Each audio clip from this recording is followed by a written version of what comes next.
მორიგი ჩარევა საქართველოს შიდა საქმეებში და უცხოური ფინანსები რადიკალიზმისთვის. არსებული ინფორმაციით USAID მიმდინარე აქციების არაძალადობრივად შეფუთვას და რომანტიზებას ცდილობს. ამისთვის დონორმა შემდეგი გზა გამონახა. სამოქალაქო საზოგადოების ჩართულობის პროგრამის ფარგლებში პროტესტის ჰუმანურად წარმოჩენის მიზნით. მოკლე ვიდეო რგოლებით ჩაიხანას დაამზადებინა, თუმცა მედია პლატფორმამ ნამუშევრების გამოქვეყნებაზე უარი თქვა. ვინაიდან USAID მასალების განთავსებას საკუთარ ვებგვერდზე არ სურს, რადგან ეს საქართველოში არეულობის ხელშეწყობის პირდაპირ დადასტურება იქნება. ამიტომ ახლა დონორი ვიდეო რგოლებისთვის მედია საშუალებებს ეძებს. რატომ იმალება საკუთარი პროექტის უკან და რატომ ცდილობს წარმოჩენას, თითქოს ის აქციები მშვიდობიანია, რომელზეც ვანდალიზმის არაერთი ფაქტი დაფიქსირდა. USAID-ს შეკითხვებით მიუმართეთ, თუმცა ჯერჯერობით პასუხი არ ჩანს.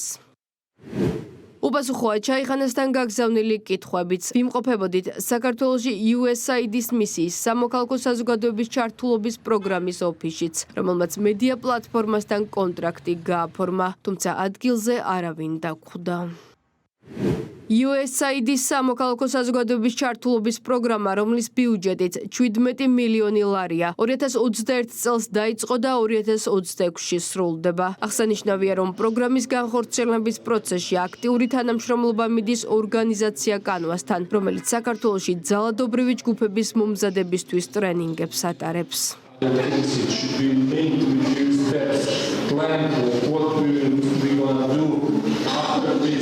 After petition, after protest, after chain, human chain, after, I don't know, picketing, after concert, after theater, no, constantly to be active.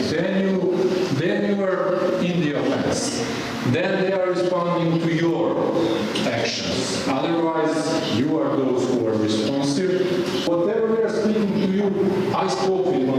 შემაშფოთებელია, როდესაც პირდაპირ ფორმით ხდება მაიდნის მხარდაჭერა უცხოური დაფინანსებით, აცხადებს პრემიერ-მინისტრი. ირაკლი კობახიძის თქმით, სწორედ ასეთი ფაქტების გამო უნდოდა ხელისუფლებას თავის დროზე გამჭვირვალობის შესახებ კანონის მიღება.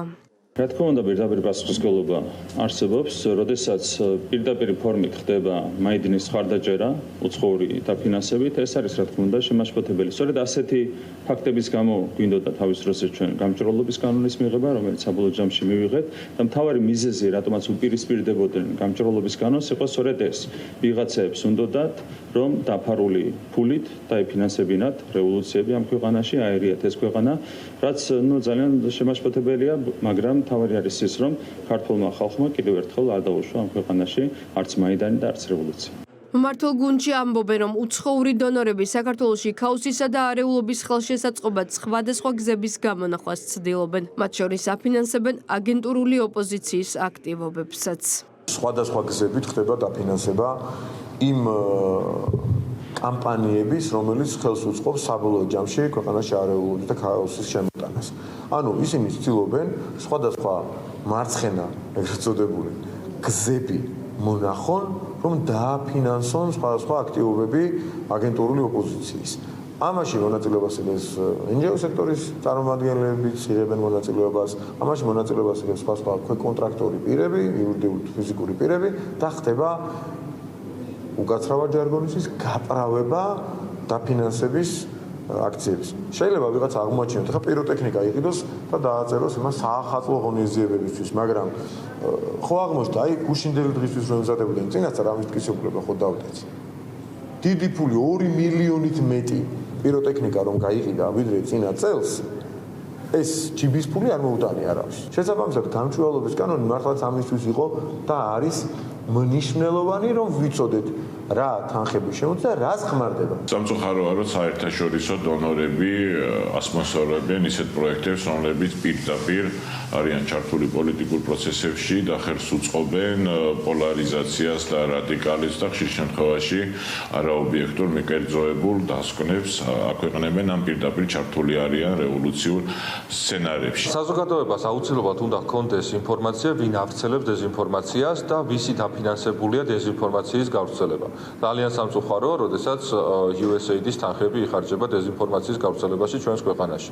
ასევე ჩვენ არ უნდა დაგვაუწყდეს, რომ ისევ და ისევ USAID-ის დაფინანსებით, NED-ის ფინანსებით და ID-ის დაფინანსებით, მაგალითად 2020 წელს გაყავდა ხმის პარალელური დათვლის შედეგები და ჩვენს ქვეყანაში პირველი, მაგრამ არა უკანასკნელი გადატრიალების მცდელობა მოხდა და ამაზე პასუხისმგებლობა არავის არ აუგია.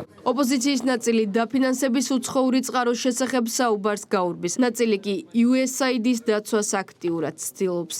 USAID-ის და ამ კონკრეტული кейსის შესახებ არ მაქვს ინფორმაცია.